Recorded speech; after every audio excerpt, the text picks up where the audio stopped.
ආයුබෝවන්. ඔබ මේක් වන්නේ අද දින මධ්‍යහන ප්‍රධාන ප්‍රවෘත්ති ප්‍රකාශය සමගින් ප්‍රථම අවධානය පුවත් ශීර්ෂ පාඨ වෙත.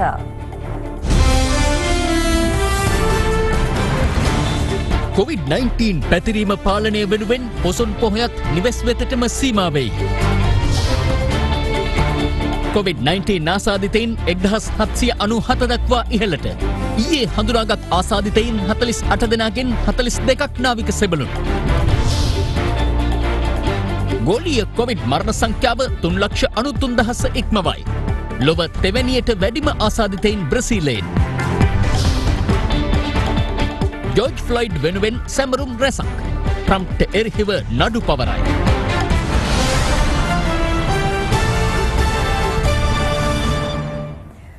මෙරට සම්බුද්ධ ශාසනය පිහිටුවීමේ මූලාරම්භය සිදු වූ පොසොන්පුර 15වක පොහොය දිනය අදට යෙදී තිබෙනවා. ඒ නිමිත්තෙන් වන ආමිස සහ ප්‍රතිපත්ති පූජා අද පැවැත්වෙන්නේ සෞඛ්‍ය අමාත්‍යාංශය විසින් නිකුත් කර තිබෙන පුද්ගල දුරස්ථභාවය පවත්වා ගැනීමට අදාළ රෙගුලාසිවලට අනුකූලවයි. සෑම පුන් පොහෝ දිනකම ටීවී දෙරණ සංවිධාන කරන දෙරණාභි වන්දනා වැඩසටහන අද දවස පුරා පැවැත්වෙන්නේ අනුරාධපුර ඓතිහාසික රුවන්වැලි මහසෑරදුන් අභියසදී. ධර්මාශෝක අධිරාජයාගේ පුත් මිහිඳු මහරහතන් වහන්සේ විසින් ඉට්ඨිය, උත්තිය, සම්බල, බද්දසාල, සුමන සාමණේර සහ බණ්ඩකෝපාසකවරයා සමග ලක්දිවට වැටමකොට මෙරට භික්ෂු භික්ෂුණී උපාසක උපාසිකා යන සිව්වනක් පිරිසෙන් සමන්විත සම්බුද්ධ ශාසනය ස්ථාපිත කිරීම සිදු වුණේ අද වැනි පොසොන් 15වක පොහොය දිනයක බව ශාසන ඉතිහාසයේ සඳහන්. මීට අමතරව සම්බුද්ධත්වයෙන් අනතුරුව සිව්වන සතියේ බුදුන් වහන්සේ අභිධර්මය මෙනෙහි කරමින් සිටින අවස්ථාවේ සවනක් ඝන බුදු රැස් විහිදීමද පොසොන් පොහොය දිනයක සිදු වූ බව සඳහන්. පොසොන් පොහොය දිනය නිමිත්තෙන් සංවිධානය කරන දාන, ශීල, භාවනා වැඩසටහන්වල සදහැවතුන්ගේ සහභාගීත්වයේ අඩුවක් අද දක්නට ලැබෙන්නේ කොවිඩ් ව්‍යාප්තිය මර්ධනය සඳහා පනවා තිබෙන සීමා හේතුවෙන්.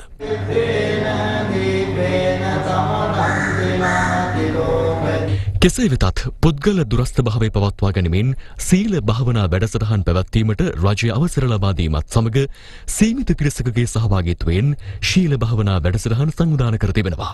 බොහෝ දෙනෙකු නිවසේ සිටම සීල භාවනා වැඩසටහන් වල නිරතව සිටින අයුරු දැකගත හැකි වුණා. අබ්‍රහ්මචරියා වේරමණී සික්ඛාපදං සමාදියාමි. පොසොන් පොහොය දිනයේ සුලභ අංගයක් වන දන්සැල් සංවිධානය කිරීමට කිසිවෙකුට හෝ කිසිදු අනුමැතියක් ලබා නොදුන් බව ශ්‍රී ලංකා මහජන සෞඛ්‍ය පරීක්ෂකවරුන්ගේ සංගමය සඳහන් කළා. සෑම පුන් පොහෝ දිනයකම ටීවී දෙරණ සංවිධානය කරන දෙරණාභි වන්දනා වැඩසටහන අද දවස පුරා පැවැත්වෙන්නේ අනුරාධපුර ඓතිහාසික රුවන්වැලි මහසෑරදුන් අභියසදී. එහිදී සීමිත පිරිසකගේ සහභාගීත්වයෙන් උදෑසන 6ට සීල සමාදානය සහ බුද්ධ පූජාව සිදු කෙරුණේ ශාස්ත්‍රවේදී පූජ්‍ය වැලිහේනේ සෝභිත හිමි විසින්. අට්ඨාංග සමන්නාගතං සීලං සමාදියාමි. ඓතිහාසික රුවන්වැලිසෑ චෛත්‍ය වර්ණනාව සහ වන්දනාව සිදු කරනු ලැබුවේ අනුරාධපුර රුවන්වැලිසෑ මහවිහාර පිරිවෙනේ පරිවේනාචාර්ය පූජ්‍ය කුඩාගාලවැවේ ඥානවිමල හිමි විසින්. පැපලියාන සුනේත්‍රා දේවී පරිවේනාධිපති මහාචාර්ය පූජ්‍ය මැදගොඩ අපේතිස්ස හිමි විසින් උදෑසන ධර්මදේශනාව සිදු කරනු ලැබුවා. අද ඔබට පේනවා ලෝකේ දැවැන්ත ආර්ථික අර්බුද සමාජ ගෂ්ඨන මේ සියල්ල ඇති වෙලා අද ඔය සකල විද ආර්ථික ක්‍රමවේදයන් සංස්කෘතික ක්‍රමවේදයන් ප්‍රශ්නගත තත්වයට පත් වෙලා තියෙන්නේ. ඇමරිකාවේ ඔය කළු ජාතිකයාගේ මරණයට එරෙහිව නෙමෙයි මිනිස්සු නැගිටලා තියෙන්නේ. මිලියන 40ක විතර මිනිස්සු බඩගින්න ඉන්නවා රැකී ආරක්ෂා හිමි වෙලා. ඒ සංස්කෘතිය විසින් ඒ සමස්ත සමාජයේම ආතතියට පත් වෙලා තියෙන්නේ. ඒ ආතතිය තමයි අද ඔය කළු ජාතිකයාගේ මරණයත් එක්ක නැගී ඉඳලා තියෙන්නේ. හැබැයි අපේ වගේ රටවල් වල ශ්‍රීමා බෝධීන් වහන්සේ ළඟ දැක්කා ඇවිල්ලා වෙඩි තියලා 100 ගණනක් මියනවා. ශ්‍රීමා බෝධීන් වහන්සේ ගාව වෙඩි තියලා ඝාතනය කළා කියලා අපේ මිනිස්සු ගිහිල්ලා වේල් කරත් එකට ගහන්නේ නැහැ. ඒක අපේ සංස්කෘතිය නෙමෙයි. ඊළඟට දළදා වහන්සේ අපේ මුදුන් මල්කඩ වගේ. ශ්‍රීමා බෝධිය ජීවමාන බුදුහාමුදුරුවෝ වගේ. දළදා මාලිගාව කුඩුපට්ටම් කරද්දි දළදා වහන්සේ විතරයි බේරෙන්නේ. ඒ මහා ආශ්චර්යයක්. ඒ වෙලාවේදී අපි කවුරුවත් ගිහිල්ලා දෙමළ ගෙවල් වලට ගැහුවේ නැහැ. අපේ මිනිස්සු ප්‍රහාරයට ප්‍රහාර එල්ල කරන්නේ නැහැ. මිනිස්සු මානුෂීයත්වයෙන් ඒ තරම් අග්‍ර මිනිස්සු පිරිසක් බිහි වෙන්නේ කොහමද? මේක සමහරු කල්පනා කරනවා දීනකමක්ද කියලා නෑ අපේ සංස්කෘතිය විසින් අපිට දායාද කරපු ඒ උත්තරීතර ගුණයන් තමයි අපි තුල ක්‍රියාත්මක වෙන්නේ. COVID-19 රට ආක්‍රමණය කරන්න යනකොට තමන්ගේ දරුවෝ ස්වාමියා බලන්නේ නැතුව බිරින්දෑවරු අර වෛද්‍ය ශාස්ත්‍රයේ අය නර්ස්ලා හැටියට ඒවට යොමු වෙනවා. වෛද්‍යවරු තමන්ගේ බිරිඳ දරුවෝ බලන්නේ නැතුව එතෙන්ට වෙන් වෙනවා. ආරක්ෂකවල අංශවල අය මේ වෙනකොට සමහර අය දවස් 90ක් ගෙදර ගිහිල්ලා නිතියයි ඉන්නවා. මාස 3ක්. තමන් ලංකාවේ ඉඳගෙන ස්වාමියා භාර්යාව හමු වෙන්නේ නැහැ, දරුවෝ හමු වෙන්නේ නැහැ. ඒ රට වෙනුවෙන් හිතන විදිය. ඒ විදිය කොහොමද අපේ ගුණධර්මයක් අපිට ආරෝපණය වුණේ? මේ සමස්තයේ පින්නතුනේ මිහිඳු මහරහතන් වහන්සේ අපිට දුන්නු ඒ දායාද කොටස්. මෙරටින් වාර්තා වන COVID-19 ආසාදිතයන් ගණන 1797ක් දක්වා ඉහළ ගොස් තිබෙනවා.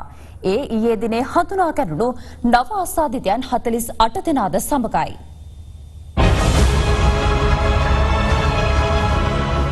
ඊයේ වාර්තා වූ ආසාදිතයින් 48 දෙනාගෙන් 42 දෙනෙක් නිරෝධායන මධ්‍යස්ථානවල රැඳී සිටි නාවික හමුදා සමාජිකයන්. ඔවුන් කන්දකාඩු, ඔළුවිල්, මෙහින්තලේ, අලිය කච්චි යන නිරෝධායන මධ්‍යස්ථානවල සිටි පිරිසක් බවයි රජයේ ප්‍රවෘත්ති දෙපාර්තමේන්තුව සඳහන් කරේ. සෙසු ආසාදිතයන් ඉන්දියාව, ඩුබායි සහ බංග්ලාදේශ යන රටවල සිට දෙවෙනිට පැමිණ නිරෝධායන මධ්‍යස්ථාන වෙත යොමු කළ පිරිස්. හඳුනාගත් එම ආසාදිතයින් සියලු දෙනා කොවිඩ් ප්‍රතිකාර මධ්‍යස්ථාන වෙත යොමු කෙරුණා. මෙවන විට COVID-19 ප්‍රතිකාර මධ්‍යස්ථාන 11න් 4කම ආසාදිතයින් සේයේ සීමාව ඉක්මවා තිබෙනවා. ඒ අංගොඩ ජාතික බවුන් රෝග විද්‍යායතනය, වැලිකන්ද මූලික රෝහල, වැලිසිර නාවික රෝහල සහ හම්බන්තොට දිස්ත්‍රික් මහ රෝහල යන ප්‍රතිකාර මධ්‍යස්ථානයි. ඒ සමග පළමු ආසාදිත නාවික සබලා වාර්තා වූ 1 අප්‍රේල් 22 වෙනිදා සිට අද දක්වා ගත වූ දින 45 තුළ වාර්තා වන සමස්ත නාවික හමුදා ආසාදිතයින් ගණන 844ක්. එමෙන්ම අද තවත් ආසාදිත නාවික හමුදා සමාජිකයන් 17 දෙනෙකු සුවය ලැබීමත් සමග මේ වන විට සුවය ලැබූ මුළු නාවික හමුදා සමාජිකයන් ගණන 443ක් දක්වා ඉහළ ගොස් තිබෙනවා. මේ වන විට වාර්තා වන මෙරට සමස්ත කොවිඩ් ආසාදිතයින් ගණන 1797ක්. ඉන් 839 දෙනෙකු පූර්ණ සුවය ලබා රෝහල් වලින් පිටව ගොස් ඇති බව වසංගත රෝග විද්‍යා ඒකකය සඳහන් කළා. තවත් 947 දෙනෙකු තවදුරටත් COVID-19 ප්‍රතිකාර මධ්‍යස්ථාන 11ක ප්‍රතිකාර ලබනවා.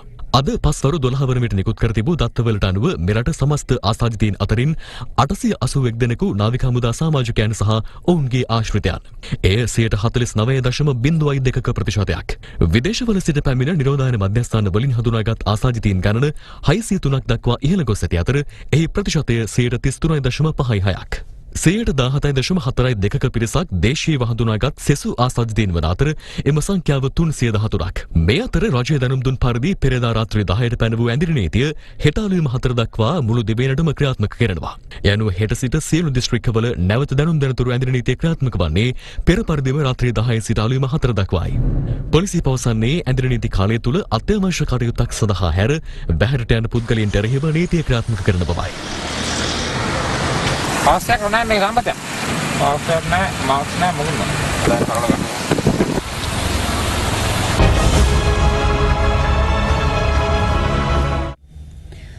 ලොව පුරා රටවල් වලින් අද වන විට COVID-19 ආසාදිතයන් 69,92,000කට වැඩි පිරිසක් හඳුනාගෙන තිබෙනවා. වාර්තා වන සමස්ත ගෝලීය කොවිඩ් මරණ සංඛ්‍යාව 3,93,000කට අධිකයි. සමස්ත කොවිඩ් මරණ සංඛ්‍යාව 34,039 දක්වා ඉහළ යාමත් සමග ලොව තුන්වෙනියට වැඩිම කොවිඩ් මරණ වාර්තා වූ රට බවට අද බ්‍රසීලය පත් වුණා. ගත වූ පැය 24 තුලදී ලොව වැඩිම දෛනික කොවිඩ් මරණ සංඛ්‍යාව වාර්තා වුණේ බ්‍රසීලයෙන්. එම සංඛ්‍යාව 1492ක්. ඒ සමග රට සමස්ත කොවිඩ් මරණ සංඛ්‍යාව 34,039ක් දක්වා ඉහළ ගියේ ලොව තුන්වෙනියට වැඩිම කොවිඩ් මරණ වාර්තා වන රට බවට බ්‍රසීලය පත් කරමින්.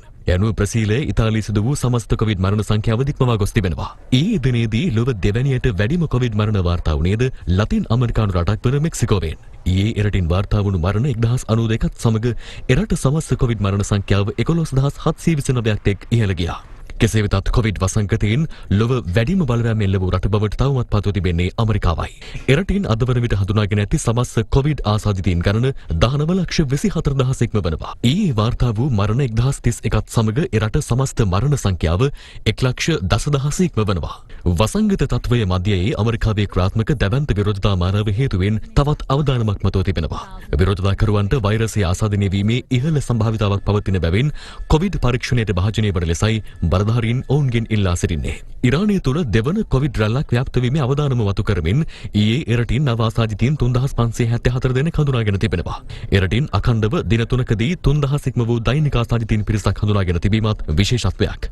දකුණු ආසියාවේ කොවිඩ් ව්‍යාප්තිය වැඩිම රටවන ඉන්දියාවෙන් ඊයේ දිනය තුළදී නව ආසාදිතයින් 9889ක් හඳුනාගෙන තිබුණේ සමස්ත කොවිඩ් ආසාදිතයින් ගණන 226713ක් දක්වා ඉහළ දමමින්. ඊයේ රටින් කොවිඩ් මරණ 275ක් වාර්තා වී තිබෙනවා.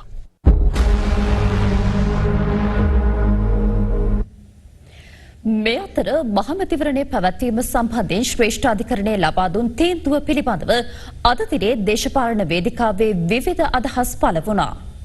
ශ්‍රේෂ්ඨාධිකරණය විසින් තීන්දුව දීලා තියෙන අවස්ථාවක මැතිවරණ කොමිසම තමන්ගේ වගකීම රාජකාරිය නිසියාකාරයට ඉටු කරන්නේ නැහැ කියන එක තමයි පේන්නේ. එහෙනම් මැතිවරණ කොමිසම අද කුමන්ත්‍රණකරුවන්ගේ තෝතැන්නක් බවට පත් වෙලා මැතිවරණ කොමිසම පක්ෂපාතයි කාටද? මෙරටේ පුරවැසියන්ට. මැතිවරණ කොමිසම කවදක්වත් එක් පක්ෂයකට පක්ෂපාත වෙලා නැහැ. ප්‍රශ්නයක් තියෙනෙන් දැන් උසාවියේ ගිහිල්ලා තියෙන්නේ. ආණ්ඩුවට වාසිදායක දින එක නෙමෙයි. මෙරටේ පුරවැසියන්ට වාසිදායක දවසක තමයි මැතිවරණය තියෙන්න ඕන. ඔය අජිත් පෙරේරා මහත්තයලාගවත් මේකේ රාජිත මහත්තයලාගවත් මොකක්ද මේ? මේ මැතිවරණ වශයෙන් පරිසරයේ රටේ දිනන කියන එක තේරුම් ගන්න රටේ පාලකයෝ. අජිත් පෙරේරා කියලා මහ ලොකු කෙරුමක් ආසනේ 40000 ගානේ පරාදයි. මට දොස් කිව්වා මම වැඩ කරන්නේ නැහැ කියලා යුවන් පෙරේරා. අජිත් මහත්තයලා කියලා කට්ටිය කියෝ කියලා කේලම් කිව්වා මම වැඩ කරන්නේ නැහැ කියලා. සජිත් මහත්තයා කරපු ඒ ගෙනෙලිකන් සජිත් මහත්තයා කරපු ඒ වැඩ නිසා තමයි.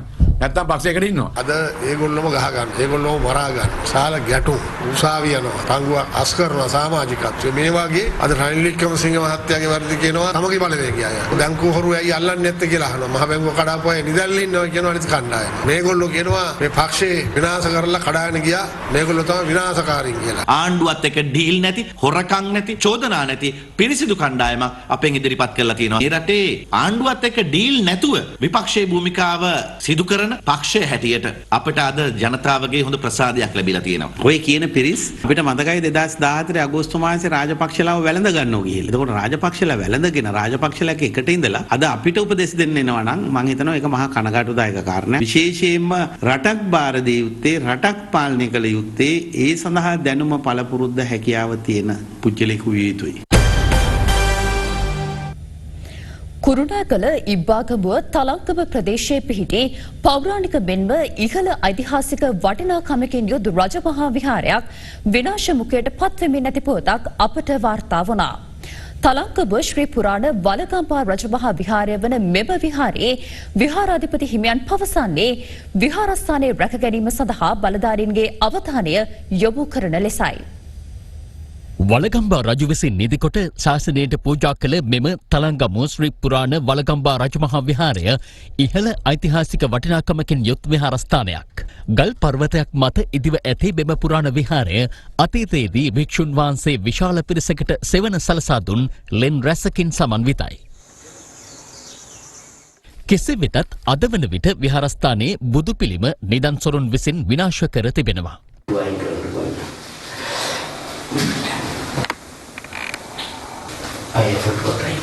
මේ පිළිම වහන්සේගේ සිරස කඩලා නිදන් හාරලා තිබුණා. එමෙන්ම ලෙන් විහාර තුල ඇති පෞරාණික බිතුසිතුවම් අද වන විට වේයන් බැඳීම හේතුවෙන් විනාශ මුඛයට පත්වෙමින් ඇති ආකාරයයි මේ.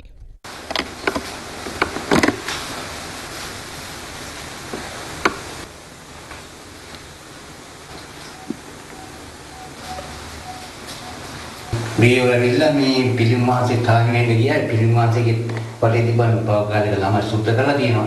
නමුත් මේක වටේ හිටු බියෝ ලේන ඇතුළේ. මේ තනිකරම මේ ඔක්කොම පරණ නීති තිබේ ඒවා හේතුව වැඩුණා. ඊට පස්සේ මේ ඔක්කොම කොන්ක්‍රීට් කරලා කොන්ක්‍රීට් වලින්ම මේ විදිහට පරණ දාගෙන හැදුවා. මෙම පුරාණ විහාරයට අයත් බොහෝ නටබුන් අද වන විට විනාශ වෙමින් පවතිද්දී විහාර පරිසරයේ ඇති ඉපැරණි වැවද වල් වදිමින් විනාශ වී තිබෙනවා. විහාරාධිපති හිමියන් පවසන්නේ වලගම්බා රජු විසින් විහාරය අවට ඉඩම් අක්කර 70ක් පමණ නින්දගමක් ලෙස විහාරයට පවරා දී තිබුණද අද වන විට ඇතමුන් ඒවා අනවසරයෙන් අත්පත් කරගෙන ඇති බවයි. මෙලෙස ඓතිහාසික උරුමයක් ඇති විහාරස්ථානයක් විනාශ මුඛයට නොගොස් ආරක්ෂා කර ගැනීමට නම් වගකිව යුතු පාර්ශවවල මැදිහත් වීම අනිවාර්ය වනවා. වලගම්බා මහරජතුමන් මේ විහාර භූමි කරවා මේවා විහාර සංවර්ධනය කරලා මේ හාමුදුරුවෝ පූජා කරලා තියෙනවා. ඒ හාමුදුරුවෝ දිවි හිමියෙන් දුෂ්කර ගමනක ඇවිල්ලා මේ වගේ ආයතන පවත්වාගෙන යන විශාල මෙහෙයක් සිද්ධ කරනවා. මේ විහාර භූමියේ තියෙන මේ පරණ විහාරේ ප්‍රතිසංස්කරණය කරලා කාටත් වඳින්න පුදන්න හොඳ පූජා භූමියක් සකස් කර දෙන ලෙස රජයටත් පුරාවිද්‍යා දෙපාර්තමේන්තුවේ ඒ නිලධාරි මහතුන්ටත් මම බොහොම කරුණාවෙන් ඉල්ලනවා. තවත් තොරතුරු මේ විරාමෙන් අනතුරුව බලාපොරොත්තු වන්න.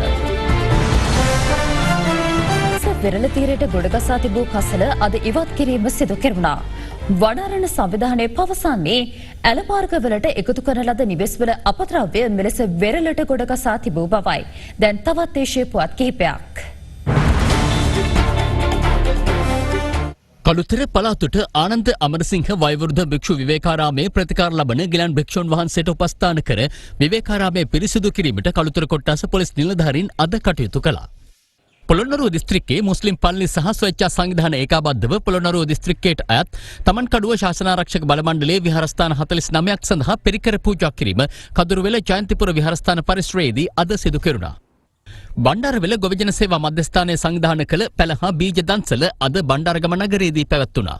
සංරක්ෂණය කරන ලද කැස්බෑ පැටවුන් මාතර තොටමුණ ප්‍රදේශයෙන් මුහුදට නිදහස් කිරීම අද සිදු කෙරුණා. අදට යෙදී ඇති පොසොන් පොහොය දිනයේ නිමිත්තෙන් මෙය සංවිධානය කර තිබෙනවා.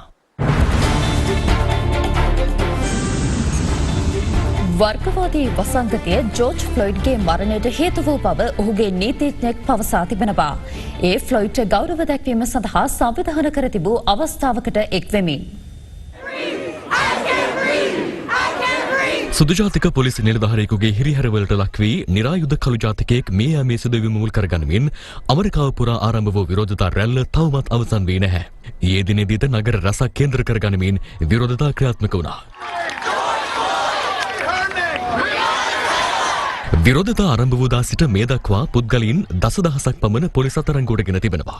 මේ අතර සාමකාමී ලෙස පැවැත් වූ විරෝධතා මැඩ පැවැත්වීමට කටයුතු කිරීම තුළින් මානව හිමිකම් උල්ලංඝනය වී ඇතැයි පවසමින් එරට සිවිල් සංවිධාන කිහිපයක් ජනාධිපති ඩොනල්ඩ් ට්‍රම්ප්ට එරෙහිව නඩුමගට පිවිස තිබෙනවා. දවල මන්දිර ඉදිරිපිට උද්‍යානයේ පැවති සාමකාමී විරෝධතාවයට එක් වූ පිරිස බලහත්කාරයෙන් එම භූමියෙන් ඉවත් කළ බවටයි ඔවුන් චෝදනා කරන්නේ.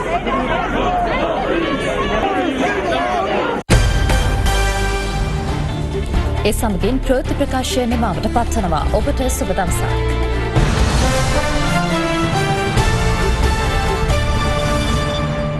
Other Therana